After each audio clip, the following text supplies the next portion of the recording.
And welcome to Understanding Photography with Kim Ayres, episode 75. 75, that's a big number. That feels like one of those sort of special numbers. I should probably have done some kind of Understanding Photography special for tonight. I kind of forgot though, didn't think much about it. I guess, well, give it another 25. That's about 6 months or whatever, and then we can celebrate the 100. I have to think of something special for that. Right, here we are, live on YouTube.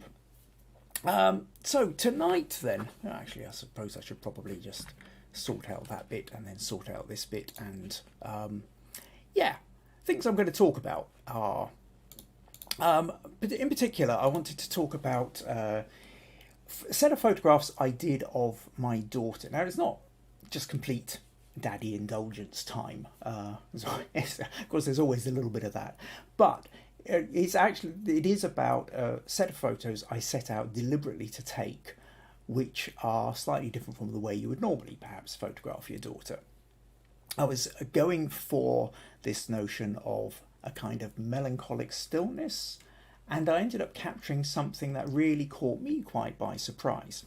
So that's kind of, so I'm going to be talking about this, a couple of other photos from this set, and I'm also going to show you the conversion to black and white that I did, which was actually done in several stages. So Roy, if you're watching, I think you'll be particularly interested in this, in what I talk about with that.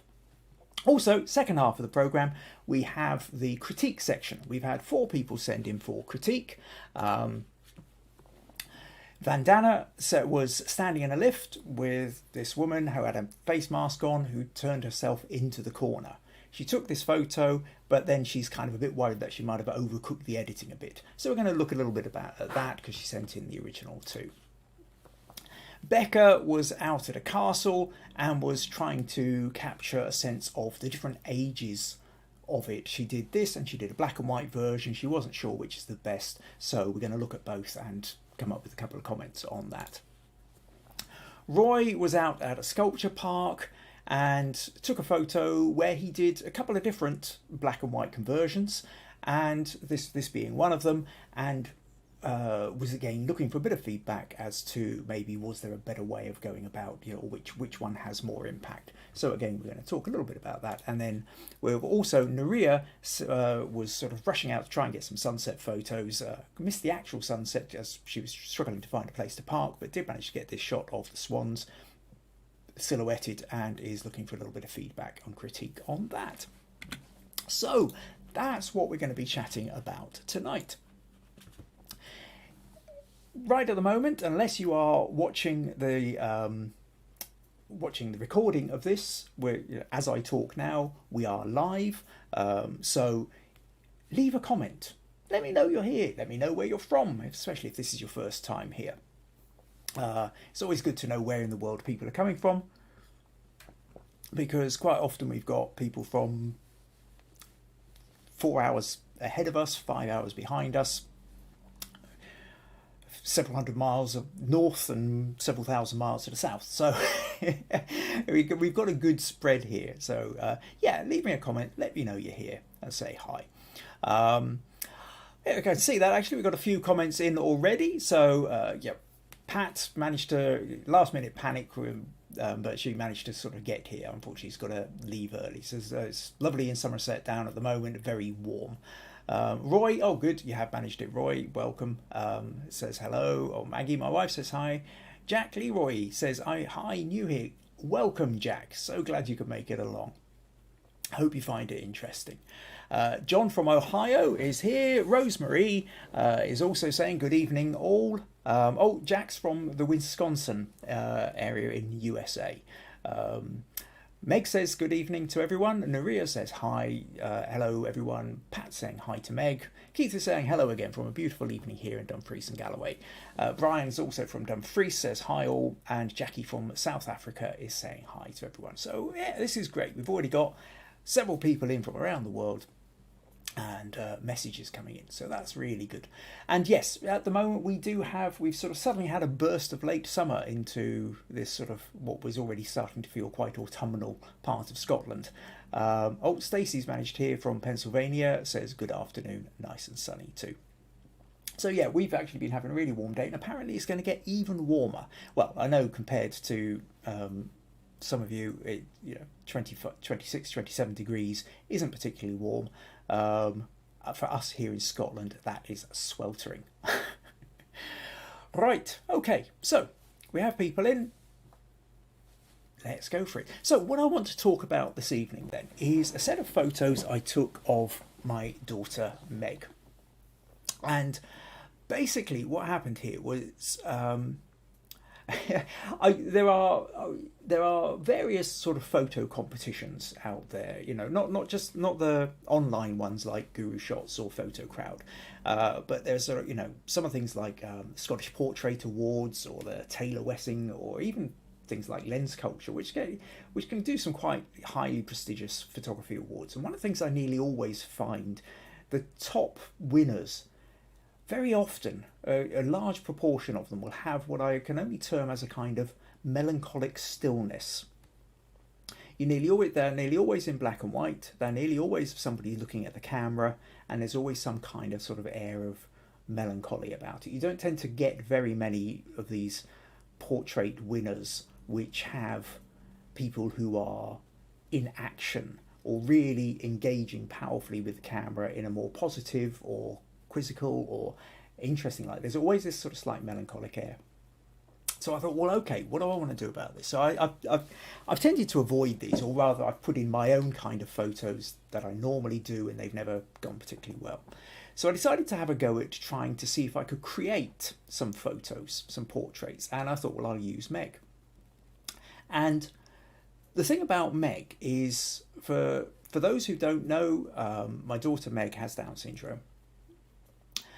She is also a very warm, smiley, friendly person, and it gets very easy to sort of get caught up in Meg's warmth. And one of the things I've found in most photos you have of Meg tend to just be her smiling and having fun, because that's very much Meg's kind of personality. The other thing is Meg usually wears glasses, so her eyes, you kind of, they're slightly distorted through the glasses, but they're not always completely clear because she has the glasses on. And so what I thought I wanted to do was take some photos of her where she was looking directly into the camera, but she wasn't smiling and she wasn't wearing her glasses. And so I went out into the garden, I put on my 50mm lens so I could get a nice kind of narrow depth of field, nice bokeh, or sort of soft blurred background, because the background was just a wall. It was a fairly dull day, so just a general kind of overall dull ambient light, no hard light, no hard shadows. And what I ended up with, let me just flip over here, and this was the photo I ended up with. Well, it was certainly one side. I converted it to black and white. In fact, actually, what I'll do here is come back to those. This was the original, and of that, and then when I converted it to black and white, we ended up with this.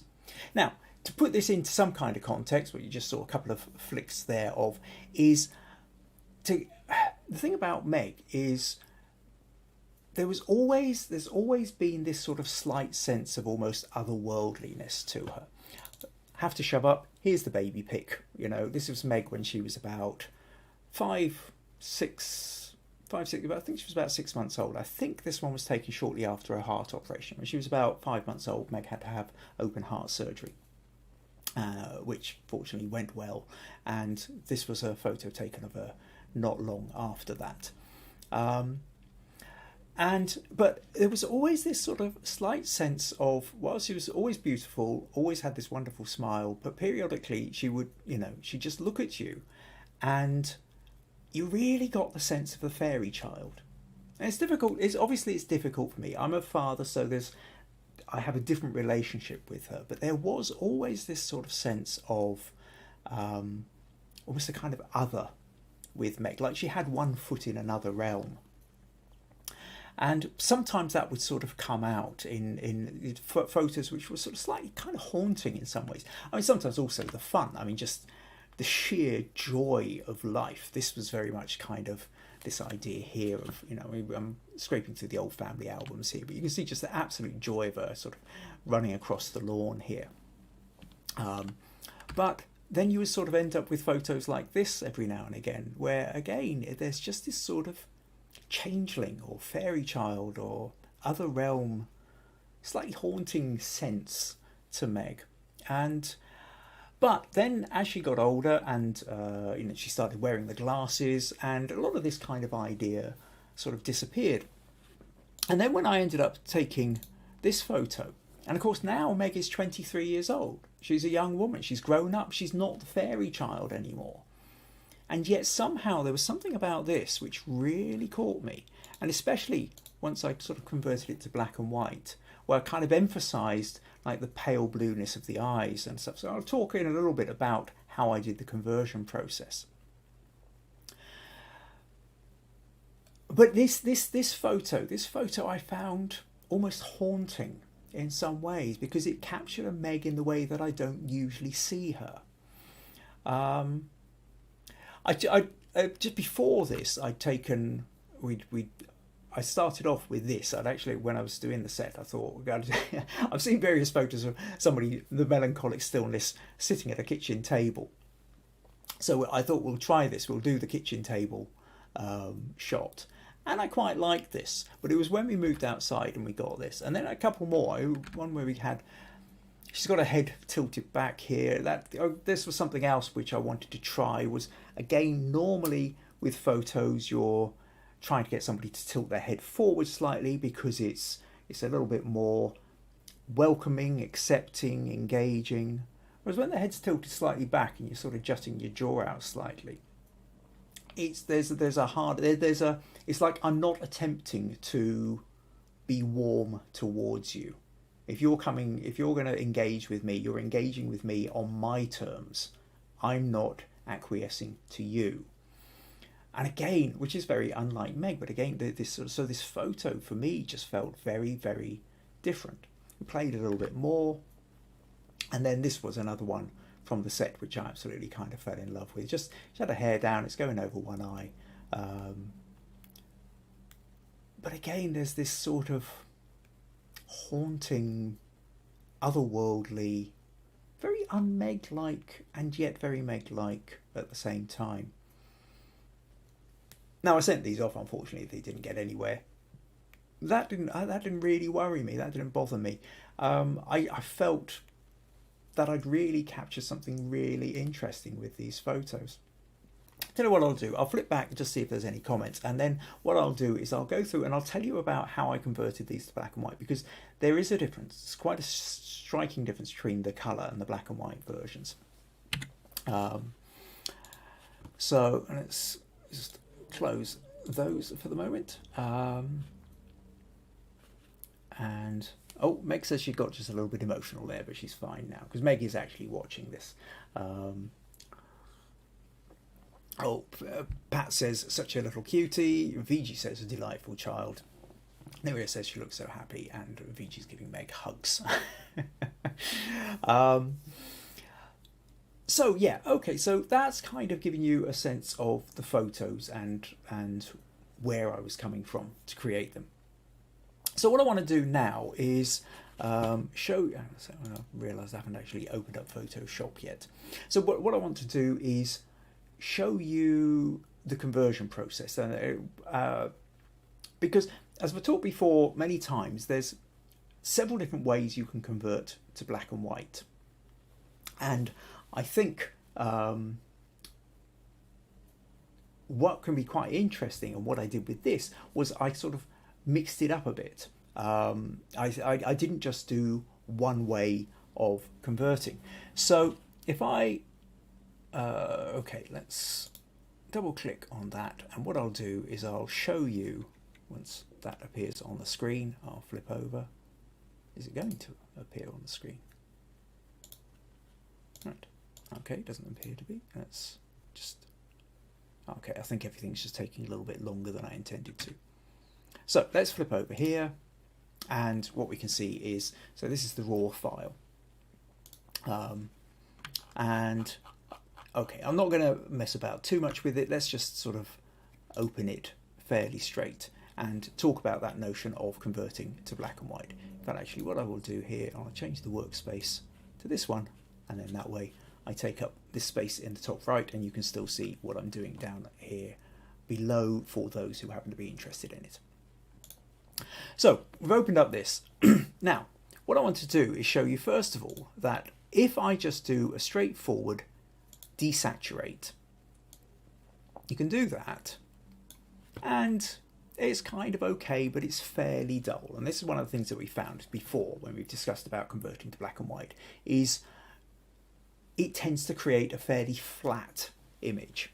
A slightly more dynamic way of doing an image is to do a gradient map, where what you're doing is you're swapping these colour zones on the left and the right. I've got it set to black and white, and this creates a sort of stronger contrast between the light and dark. But what's really noticeable here when I do this is that Meg's hair ends up being really quite dark. If you look back at the original, she's at this point, apart from the fact that, you know, she dyed her hair, it's red, it's grown long, it's starting to disappear a bit at the roots, which she then dyed again a few weeks later.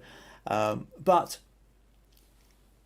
I really like that kind, and in the colour version, you've got the vibrant red, and you've got it, and it sort of goes with the blue of the denim.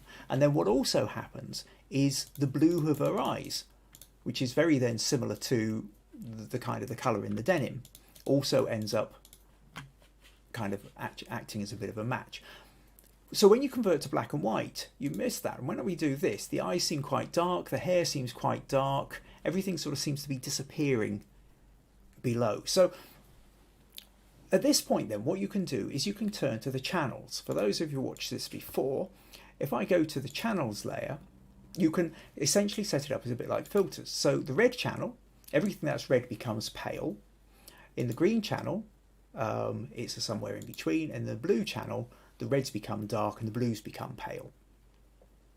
And what I really like now in the blue version, I like the fact that the denim jacket looks a bit lighter and Meg's eyes look a bit lighter. What also happens here is the texture and the freckles come out in the blue, whereas in the red, the texture and the freckles all but disappear and the eyes go dark. But in the red, the hair is much lighter.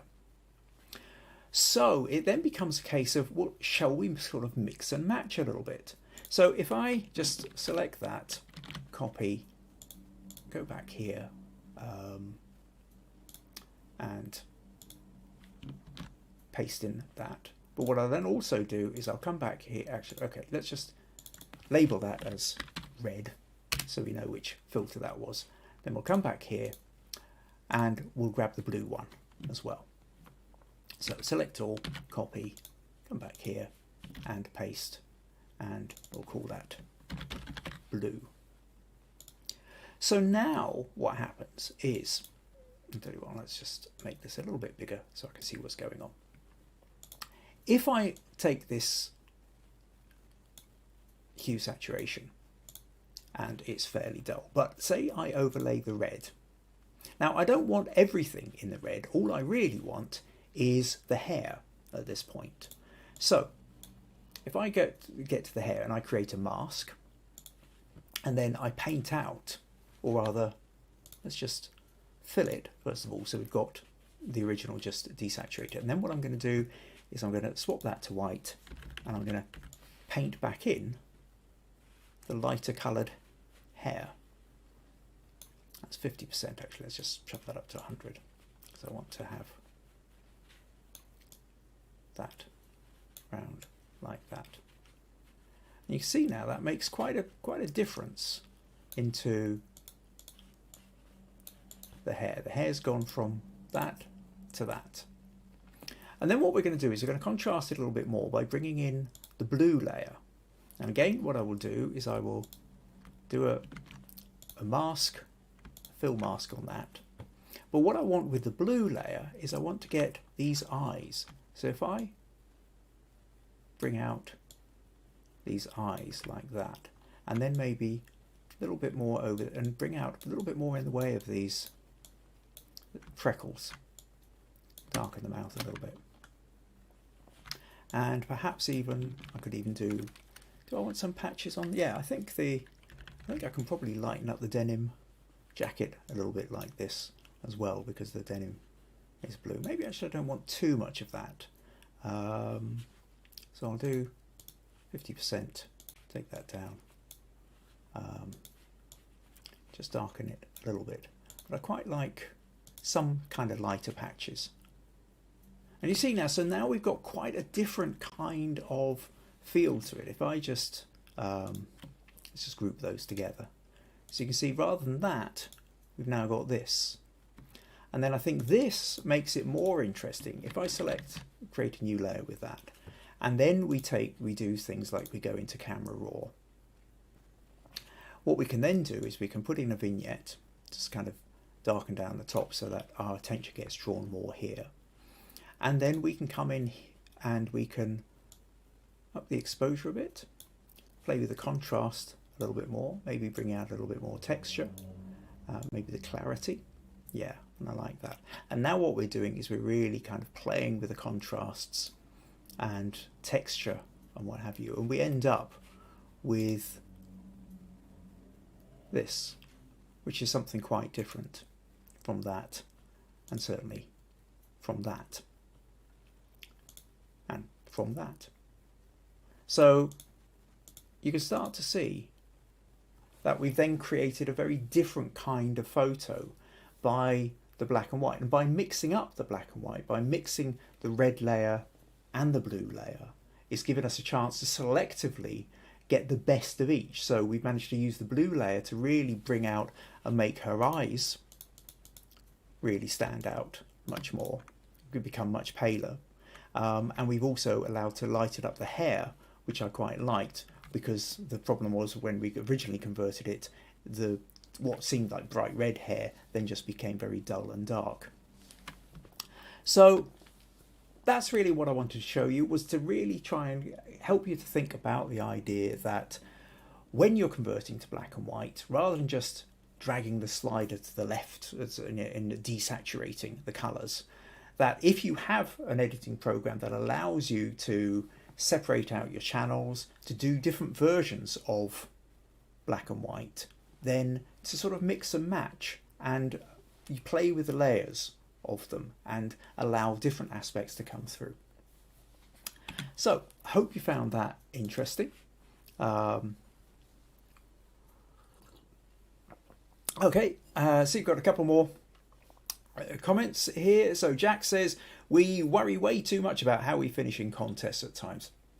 Yeah, no, that's absolutely true. I think it can be really interesting to go in for competitions, and I think you can learn a huge amount, but there is a whole thing about whether, first of all, who's judging, what you're hoping to get out of it, and how many other people you're up against.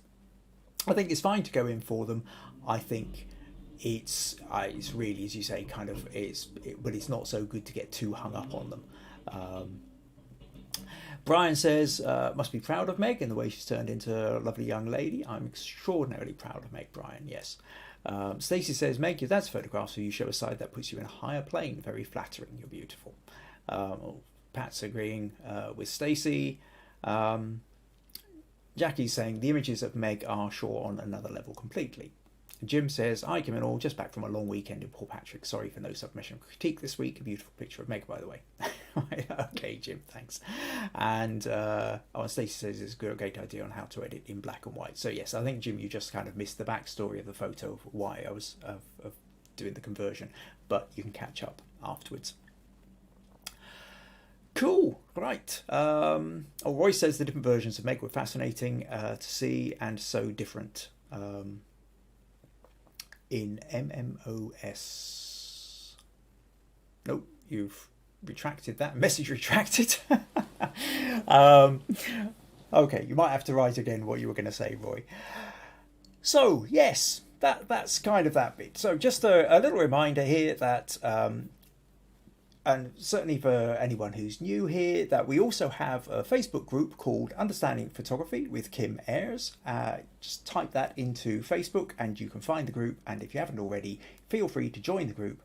And then you can submit images, ask questions, all that kind of stuff. If you don't do Facebook, we have a couple of people who regularly join who don't do Facebook, then if you would like to take part in the next section, which is the critique section, then you can feel free to email me your photo or email me your questions, and we can deal with them in the second part of the podcast. What was I going to say? Yes, another thing just to point out, that if you find these podcasts useful, interesting, entertaining, and would like to support them in any way, buymeacoffee.com/Kim Ayres is certainly a way you can help. Another way you can help is invite your friends. If you know anybody else who you think would be interested in these podcasts, then let them know. I'm sure pretty much everybody who does photography tends to know somebody else who loves photography. So, you know, if you feel they would benefit, let them know too. Okay, sorry, Keith has just thrown in something here. The best way to win a portrait prize is to photograph a child just after the hamster has died on a wet Wednesday in an industrial town. Oh, you cynic, Keith, you cynic. Yeah, I've heard similar kind of things. Is the best, you know, again, you know, find a child, give them a toy and snatch it away from them. And as you see them just starting to well up and burst into tears, take a photo of them. I don't condone that kind of behaviour, I will say. Right, yes, sort of losing track here. One of the other things is about these podcasts is they are live and they are unscripted. I have no script in front of me, as you can tell. And for 75 weeks I've been busy coming up here and just chatting for an hour or more. Yes, and periodically losing where I'm at. So, next up then, critique section. So, the idea of critique section is that here's your opportunity to send in images and get feedback, or to get help if you got stuck. Sometimes you've taken a photo, you've tried doing things with it, you're not getting it to where you want to, but you're not sure where to go next. Send it in, I'll see what I can do to help. Sometimes you feel you've got a good photo which just isn't doing. You know, nobody else seems to respond to it in the way that you do. And so what happens then is you suspect that you've maybe got a blind spot to it. At which point, being able to get somebody else's opinion is also really helpful. And the big thing is that the main problem that we have is trying to get genuine critique and feedback on our images in a world of social media where you can only judge by the number of likes you get, which is an extraordinarily bad way of judging anything, because stick up a photo of a kitten and you'll get 1,000 likes. Stick up a really well-crafted photo of something which is of less popular interest, you won't get as many likes, because most people are voting on the content and not actually on the photographic skill that went into it. So we'll shove up, the other thing is we'll put up a picture on Facebook and everybody will tell us how lovely it is, but we don't necessarily know whether they're just being nice about it, which is lovely if they are, but it's not really helping us advance our photography. So the whole idea of this next bit of the podcast, the critique section, is to help you get past your sticking points and answer your questions and help you to progress your photography. So send me your images, and most weeks I have a critique section where we can look at them. Now tonight we've got 4 people who've sent in different images. So let's move on. Let's see what we have here. And I think what we will do is let's start with Becca. So Becca sent me 3 versions of the same image. Let's show you the original image first. And Becca said, I decided to submit these for critique as I find myself stuck between which is better. And I've included the original here. Now, the which is better is in, this is the original, this is her colour edited version, and then this is her black and white edited version. And Becca goes on to say, I feel that they're both dramatic in their own way, but would appreciate any comments on what you would have done differently. Whilst this is only a snippet, my aim was to showcase the drama and layers and stages of the history of Framlington Castle. Or what's left of it anyway. Have a good one. So, now, the important thing here is what Becca says when she says the purpose was to try and showcase the drama and the layers and the stages of the history of the castle. And this comes back to an extraordinarily important point always with photography, which is what story is it you're after. Once you understand your story, once you understand the purpose of the photo, what message or feeling or mood you're trying to get across, that then dictates what you do next with your editing. Now, black and white always feels like a kind of an easy way to go when you've got a picture with lots of texture. Also, when it was sort of taken in fairly bright sunlight like this.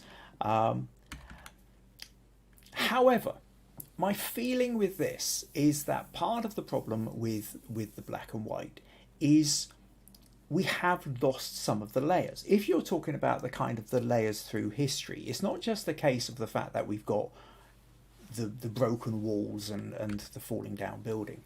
What we've also got is the mix of this wonderful old stone wall and then later brickwork, which has presumably which has come several centuries after the original one was built.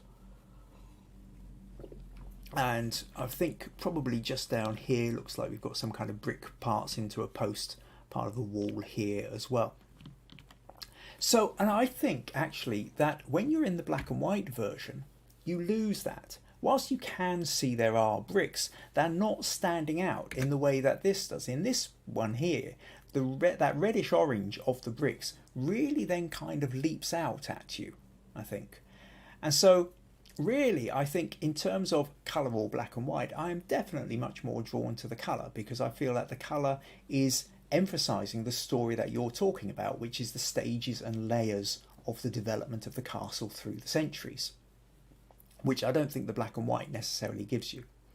What also happens is within the black and white, whilst you can tell that there's a sort of a gap here because of the little shadow on the left-hand side, it's not necessarily that obvious how deep the gap is, how far back you're going. Whereas when you've got the colour version, I think it gives you a better sense of depth.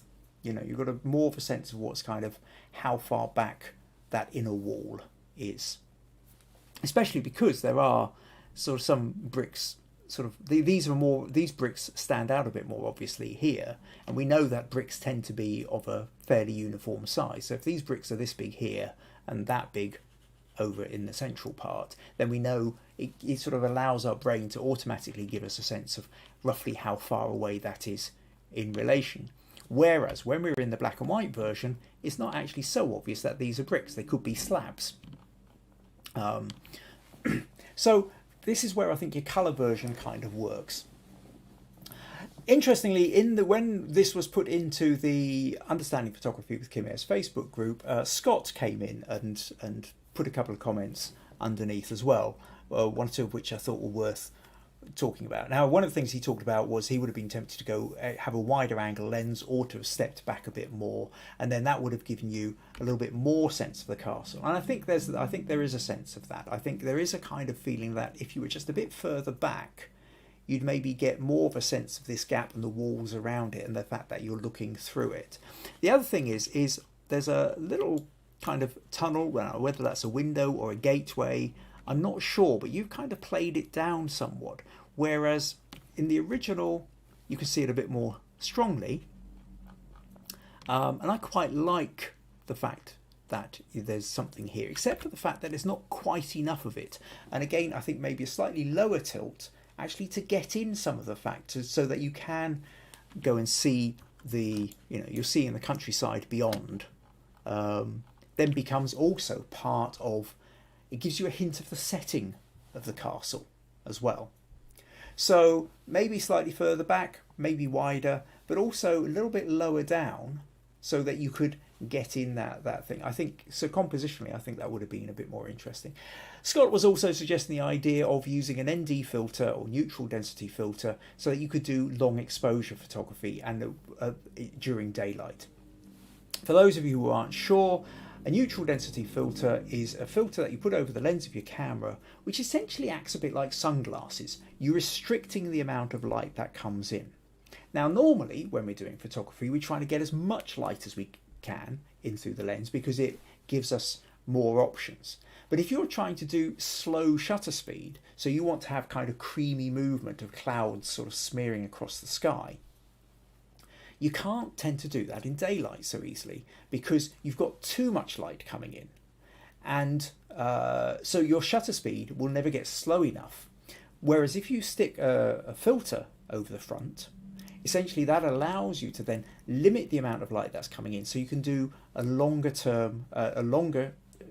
shutter speed exposure, and therefore any movement like clouds moving across the sky then become blurred and streaked, and that creates quite a kind of moody atmospheric background as well. However, if you are doing that, generally speaking, what you're talking about is having an exposure of anything from sort of 5 to 30 seconds or even a couple of minutes, in which case you definitely need a tripod.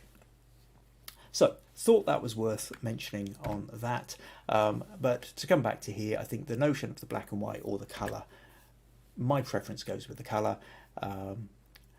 You know, it may be that, again, if you were playing around with the different channels, that you could actually get those bricks to sort of stand out in a, you know, they will probably be light. Okay, actually, I'm saying maybe. Let's actually try it out because I'm now curious. Didn't try this earlier, so I don't know. But what we've got here is exactly what we talked about before, where if I just essentially take the saturation bar and drag it down, you can see that the bricks just sort of disappear in. There is no real difference from any of the other rock. If we go to the background layers and we go to the channels, we go to the red, we notice that actually this wall stands out brighter against the foreground. In the green, it's more of a kind of mix, and in the blue, the reds are all getting a bit darker. So what you could do, if you wanted, also the other thing is with the red, we've got more in the sky. So if we copied that and pasted that on there, and then come back into here, and let's say we took the blue, and we decided to use the blue for the foreground, and then the red for the internal parts. So essentially, let's block that off. But then what we'll do is just paint the blue into these front walls, like this. Something. Not wanting to spill over too much onto the sky. So we now make the kind of the walls at the front darker, but it allows you to have the bit at the back lighter. So there's an idea. You can see that that sort of changes the feel to it again. And now how you want to play around with that will be something you would sort of go away and investigate, but it's just a thought, just something to kind of add for you there, Becca. So, hope that was useful. Thank you for sending that one in. Oh, Becca says, I am here, listening intently while in the kitchen cooking. Project Highlander says, hi Kim, looking good, keep up the good work. Well, welcome Project Highlander. Not into... give me a name. Give me a name I can use when chatting to you, but welcome. Roy reckons the sky is stronger in black and white, but again, Roy, it depends a little bit in which version of the black and white. When we had the red filter, that was giving a much stronger sky. The blue filter, it sort of paled out. So we're trying to get kind of always sort of make that mix of which is the more important part. Okay, Becca says, great stuff. We'll have to have another holiday in Suffolk. I'm sure there's castles. Are there not castles in Norfolk? Oh, Project Highlander says, Jonathan. Hi, Jonathan. Glad you could make it along. Right, okay. So next up, then, what are we going to look at? Let's talk to Nurije, and Nurije says, my plan was to get some sunset photos. I missed a perfect one because I couldn't find a place to park, and it was absolutely packed with people. So I ended up with this one. What I like about it is the colours on the water and the swans in silhouette. Any critique, suggestions are more than welcome. She also sent in a second one, which she said only to worry about if I've got time for it. Well, let's talk about this one first. And So first of all, Nurije, I think it's great that you've gone there for the sunset. You missed the sunset by the time you got parked up because there's too many people about. It's gone. But you've not just sort of got back in the car and gone. You thought, what else can I do? Which is great. That's the sign of an obsessive photographer like the rest of us. Silhouetted swans and beautiful texture on the water. I do like the colours of the water. I like that kind of yellow, gold and blue mix. We've talked before about that notion of the kind of orange to blue kind of complementary colour idea, and you get a bit of that. Silhouettes work well.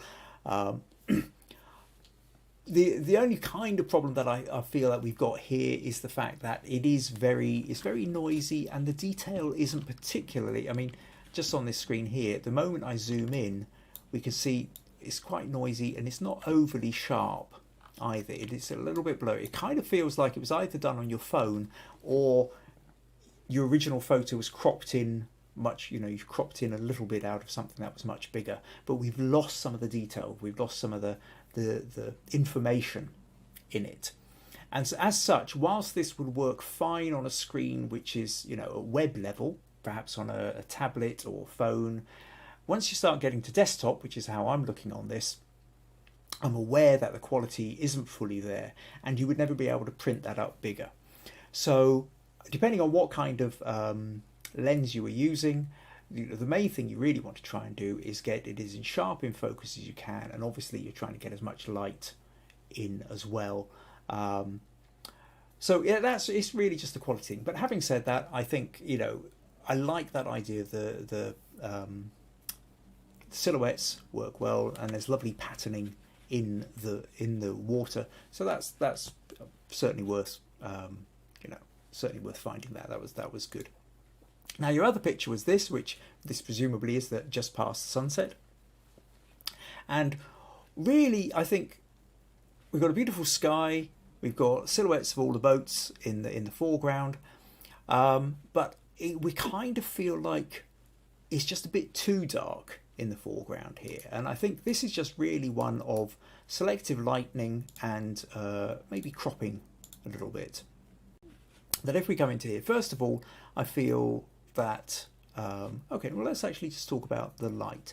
If we go to the levels, and we take a little, if you look down in this right hand corner here at the histogram, what we notice is we've got all this stuff up on the left, but down on the right here there's a gap, and if I just take this slider and nudge this up, pull this to the left, you see how it brightens up, and we can kind of bring it to, now if I take it too far up, we end up blowing out the sky. But we can certainly bring it up to here, and we've still got the colour in the sky. And that's what we're trying to do, is make it almost as bright as we can before we start losing the detail. So maybe we've got that, and I think that works as a nicer sky. But I still don't think we've got quite enough brightness in the lower half here. So what we might do is, if we were just ignoring the top half and we were looking at the water, let's just sort of bring it up. Now, again, you go to that and we've blown out the water. But if we go to about there, we've now got the colours on the water. Now what we can do is we can mask off the sky. So at 100%, and we just kind of, so turn that black, paint that in. Now that's maybe gone just a little bit too dark, and what I'll do is I'll take that back and I'll maybe put that on something like 30%, 35%, and just sort of selectively light. Actually, no, I'll tell you what I'm going to do. I'm going to take that down to about 8%, just lighten up that whole sky a little bit. You end up with sort of something like that. Maybe even just darken down those upper edges. Something like that. So I think your balance then has gone from that to that. Certainly makes it easier. But what we're also aware of then is that there's not quite so much. Now the other thing, you're fairly central in the middle, and I think a slightly more kind of rule of thirds crop would work better. Now you can go two ways with this. You can either sort of bring your horizon down, so you get your thirds like that. And if we do that, part of the problem here is that there's not enough information in the water in the foreground to kind of justify that, and we lose most of the sky. So what I'd be much more tempted to do is just pull this up from the bottom. Now if we go to about here, we can lose this bottom part of the water. There's nothing happening in here. It also then allows that sort of horizon to be on that rule of thirds level, and we also get we get much more the kind of glory of the sky. But because we've got those levels there, we can now see the foreground and the silhouettes a little bit better. So hope that gives you some ideas. Thank you for sending those ones in, Nurije. Right, okay, let's close that. Right. Right, oh, right. Becca said, yes, I just want another holiday, though. Thanks for the advice, though. Yes, any excuse for a holiday, especially if you're one of those who was sort of in lockdown for 18 months. Nurije said, okay, that the swans were too far, so had to zoom in. Oh, Meg says she really likes the shape of the swans in the water. Pat was wondering what the string on the left of the swan was, and yes, I was going to comment on that and then completely forgot. We notice here that it sort of looks like something caught there. Looks probably like kind of grass of some kind. So, and oh yes, Nurije then goes on to say it was grass. Cool. Right. Okay. Next then, let's move on to Roy. Excuse me. And right, so Roy says that Roy was on a recent trip to the Yorkshire Sculpture Park. Oh, one sec. I just noticed a comment there from Jack who says, when we send in pictures, are they JPEG or RAW files? Well, that kind of depends what you want, what you're after, Jack. Generally speaking, if you're depending on you, most people are just sort of uploading something to Facebook, which will give it a JPEG and a relatively low resolution. And if it's about cropping, if it's about lightening and darkening, it kind of depends where your sticking point is. Then at that point, maybe just a Facebook size photo will do. If you want a bit more detail, then what you can do is email me the high res version of the photo, the JPEG, and you see my web address here is kimayres.co.uk.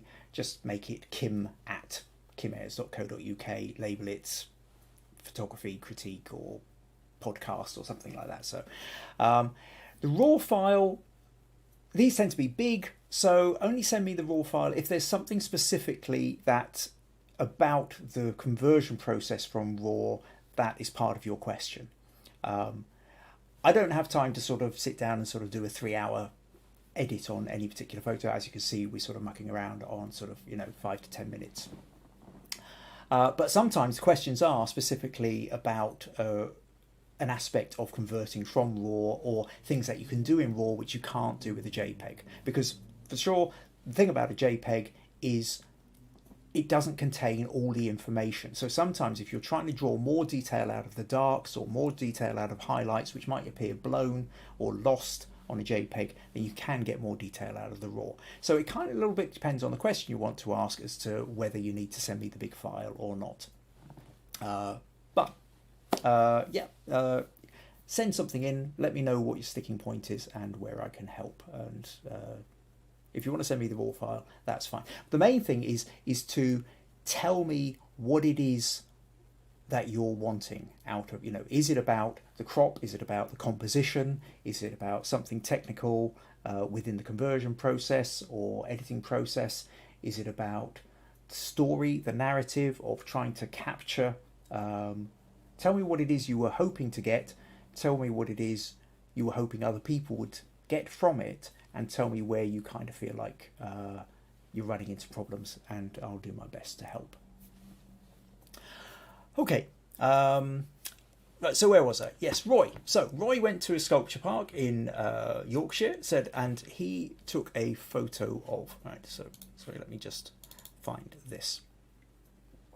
And so this is the picture Roy took, or this is the original, and then he did 2 different conversions to black and white. And this was one black and white conversion, and this is another black and white conversion. And as we can see, they are very, very different.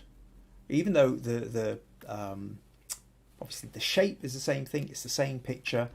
And this is back to that notion of, now I know Roy uses a different, I use Photoshop, Roy I think uses Affinity. It has slightly different setup and sliders and things to play with, but it pretty much looks like the difference here is, I would say this looks like it's got a kind of blue or green channel feel to it, and this one looks like it's got a red channel feel to it, because in the red channel the blue sky has gone much darker, and the red of the muscle area from the original has become very pale. So as to which one is the best, this one gives you light on a dark background, this one gives you dark on a light background. And so there's a certain amount of kind of taste going on here. But for that matter, if you wanted, what you could do is do a kind of mix and match. And this is, you know, just kind of keep the theme going. Okay, let's just close down these for the moment. So just as I did with Meg, and then we also just showing you with Becca and the brickwork, you can do the same kind of thing here. So again, if we just take a straightforward desaturate, that kind of gives us one look, which may or may not be interesting, fairly flat. But if we go to the channels, the red filter here is giving us a slightly darker sky, but the colour from the muscle areas here is now being much paler. The green is making that very, very dark indeed, and the blue is also making it pretty dark. I think the green, but what's interesting here in the green is that what's yellow in the breast here, in the red is pale, in the green is also still fairly pale, is mid-range, and in the blue becomes as dark as the red. So you can see that there's different things going on. Also, if we look at the fetus in here, that also changes colour slightly depending on how the shadows are falling.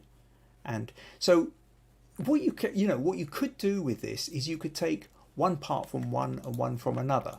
So if we take, let's do the red version, and then let's go for, back to the here, and then in here let's go for, say, the green version.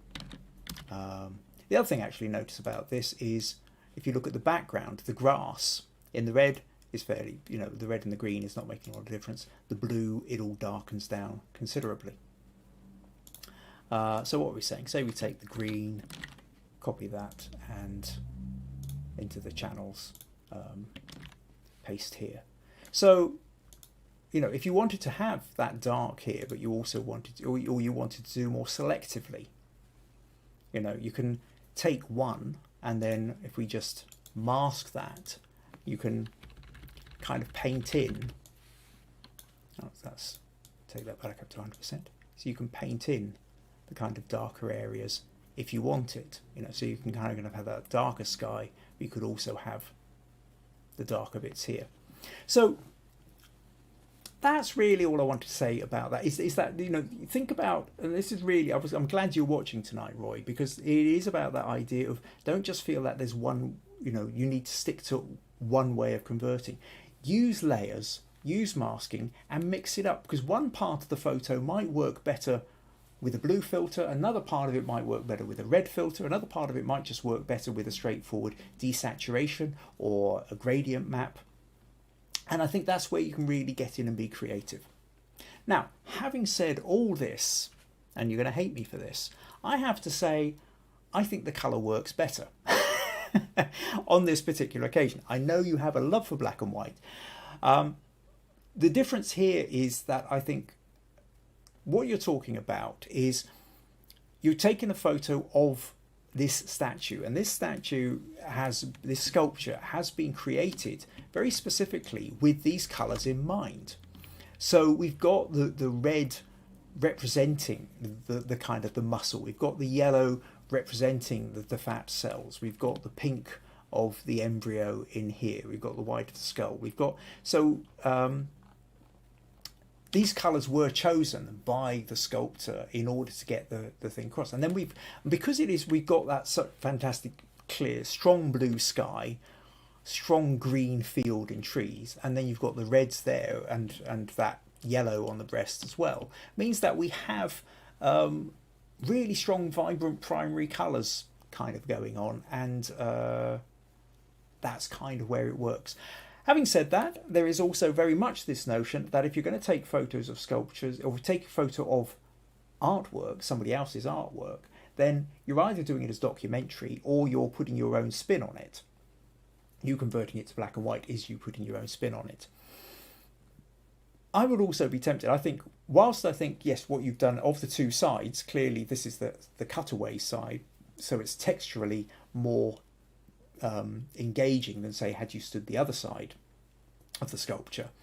I think there is a bit whereby, lighting wise, it would have been more interesting to have the light more kind of behind her, or certainly more round to the side. I don't think necessarily the lighting is, where you've got the light coming from. Now, obviously you can't quite tilt this around, so that would mean going back at different times of the day. All depends how close this one is to you, really, as to whether you want to go back. But judging by the way the shadow is going, we can see that the sun is coming more or less from the left. With this, I think it would be more interesting if the light was, it had gone further round. So it's essentially more clockwise around, so that we're starting to get a little bit more shadow onto it. Or even better, if it was maybe earlier in the morning and the light was coming in from the right. I think that could be really quite interesting. Probably more interesting, actually, I think, if the light was coming in from the right-hand side. You'd end up with some really interesting sort of shadows and what have you with that. So anyway, hopefully that gives you a little bit. The main thing I wanted to get across to you there, Roy, was that idea of mix and match with your black and white conversions.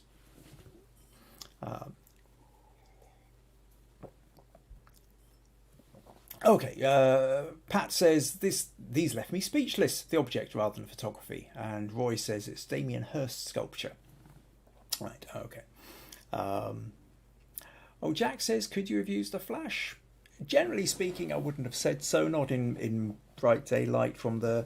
I mean, sometimes if you're shooting in daylight and you've got the sun, what you would do if you had the sun behind the person, then they can get lost in silhouette, and then at that point you're wanting to put extra light on them so that they're not lost in silhouette, and at that point you can use a flash, I think.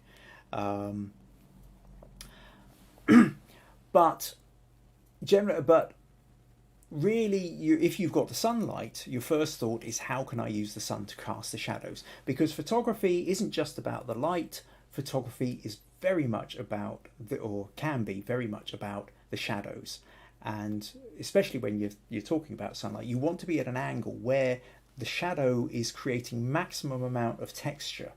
And straight on is generally the most flat or uninteresting form of lighting.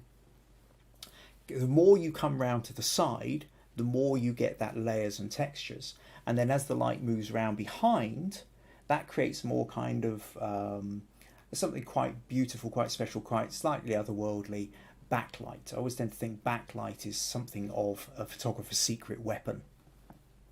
But if you're doing backlight, you are then potentially running into the problem of the subject being lost in shadow, in which case you need some kind of light source coming back, which can either be a reflector or a flash used properly.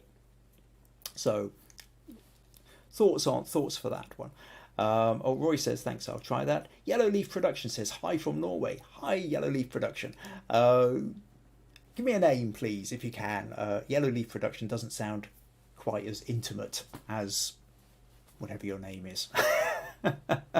But welcome. Glad you could make it along. Glad you decided to stick your head round the door. Right, okay, so on to our last image put in. This one comes from Vandana. And Vandana says, hi all, took this picture, again a very quick one. Let's just flick over here and find the picture. So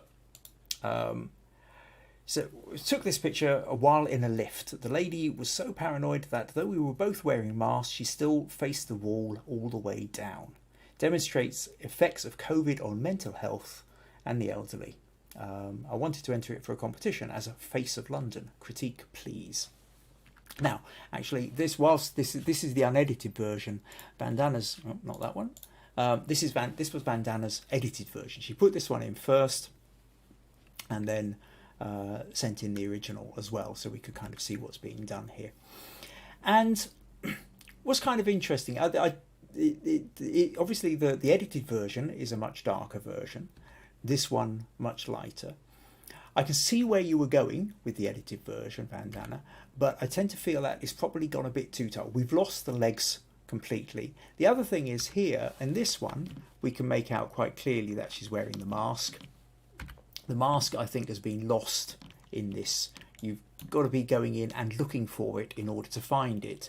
You're not necessarily as aware of it being there, whereas with this one, you see it automatically. You just, as you look at it, you take it straight in. I mean, if we go to open this, I'll just open this in Photoshop quickly. I'll just close that one from Roy. And it kind of looks, actually, I'm kind of thinking that your picture, not that one, this one here, it's got that slight glow effect. Now, I know you're not using Photoshop, you're probably using the built-in filters on your phone. One of the ways you can kind of get that effect, that sort of slightly glowing but darker contrast, is several months ago we talked about the Orton effect, which is often used in landscapes. And what you do is you create a duplicate layer and then you blur it. So let's go to Gaussian blur, and you can blur it quite a lot. That's way too much. Or so we find something like a bit like that, and then OK, and then we can change the way we interact the two layers. And if we go to overlay, we can see it's darker, but it's kind of creating a glow. And then at that point, if I cancel that, so it's all copy paste. Sorry, so I've got that, and then if I put that into camera raw filter, we could also maybe add in a vignette. Now, the vignette's an interesting one. Do we vignette or not? Now, I'll tell you what's happened with yours as well, is actually if we go to the curves and we drag that down, you see you end up with something like that, which is much more like your photo. You see there. And at this point, you see we've lost a lot of the detailing on the legs. So I don't know that you need to go as dark as that. Maybe if you're still wanting some of it, we just nudge it a little bit. But I think we still want to be able to see the legs. Now, the interesting thing about the idea of the vignette or not is, I think, when you've got the vignette on, so you're darkening the outer edges, what it does is it makes it feel more contained. It makes her feel like she's in a narrower space. When you don't have the vignette, you become more aware of the outer edges of the photo, and these, we can see the floor more clearly, we can see the reflections up on the top more clearly, and that actually makes it feel more like she is standing in a larger space, but she's pushed into the corner of a larger space. I think with the vignette, and in fact, actually what I'll do with that vignette, if I just add that in again, so I'm kind of increasing it, then it's not, she could even be in like a little cupboard. There's no real sense of any space around her. And it's not, at this point, I'm not saying that one is necessarily more right than the other. What I'm doing is trying to put across the idea of how it then comes across. I think it's quite interesting that you can change the narrative by whether you make the corners darker or not. When you make the corners darker, everything sort of comes in. Well, we end up seeing the shoulders first, but then we start sort of noticing the other bits of hair and the reflection. When you don't have that vignette, we notice more of the surrounds, and we become more aware of her in her inner space. And I think both are interesting narratives. Whether it's her in the space and that relationship with it, or whether you're wanting to cut away the space and move in. But so if you're going to put this into a competition, I would say kind of think a little bit carefully about that, Vandana, about which narrative is the one that you feel is strong, the one that you would like to go for? Do you want to have that sense of the lift around her, or do you want to have that sense of her just kind of being lost in her own space? Personally, actually, I think that possibly I would say maybe go for that sense of the lift around her, because it's then contextualizing the fact that she's in the corner. The other thing is about not going as dark. You know, when you went so dark, like I say, you lost the face mask here. You know, as something like this, you've still got, you can still see the face mask. It still makes it kind of clear. So hope that helps, Vandana. Gives you some ideas. Right, okay. Rosemary says, Vandana, that image is really haunting. It is indeed the face of COVID. Roy says the darker one is moodier. Pat says the edited version is much kinder to the older woman. And Yellow Leaf Production says the original is much colder and more apt for the COVID mood. So there you can see different ideas on... and it's coming back to this notion of the narrative, the story. What story is it you're trying to get across? And the clearer you can nail that, the easier it makes you to make your next set of decisions when it comes to what you do next with the editing. Whether you darken it, whether you vignette it, whether you brighten some spots, darken other spots, colour shift, all these kind of things all come out of the mood, come out of the story that you're trying to create. Okay, I hope you found that useful, Vandana. So that pretty much brings us to the end of this podcast. We've got all the chat here at the moment. What tends to happen is once this stops, if you kind of go away and come back, the chat vanishes until YouTube has processed the video, at which point, so it's usually probably about mid tomorrow morning, the chat comes back again. So you can come back in and see what other people have said. So if you missed the beginning, feel free, go back, watch the beginning of this. Also, if you're new here, check out the channel, Kim Ayres, youtube.com/Kim Ayres, where you can find the previous 74 episodes. Make sure you subscribe, hit the notification bell, all that kind of thing. If you found this interesting, useful, entertaining, and you would like to support these podcasts, then buymeacoffee.com/Kim Ayres is one way to do it. Another is invite your friends along. And don't forget, there is the Facebook group Understanding Photography with Kim Ayres, which you can also join for support and putting in images and getting a bit of chat with some of the other people as well. The other thing is, tomorrow morning, Wednesday mornings, I usually write a blog post to accompany the podcast. So if you go to kimayres.blogspot.com, there you will find my blog in the morning. So that's pretty much about it. Thank you very much to everybody who's turned up. Thank you to everybody who sent in the images. Thank you to everybody who's left comments and contributed to the podcasts. Next week, I haven't yet fully figured out what I'll be doing for the first part, but there will be a critique section. So if you have the images that you would like some kind of feedback on, make sure you either put them into the Facebook group Understanding Photography with Kim Ayres, or you email them to me and let me know what your sticking point is and what kind of help and feedback you're looking for on the photos. That's us. Thank you very much to everybody who's turned up, and hopefully I will see you all next week or during the week on Facebook. Take care. Cheerio.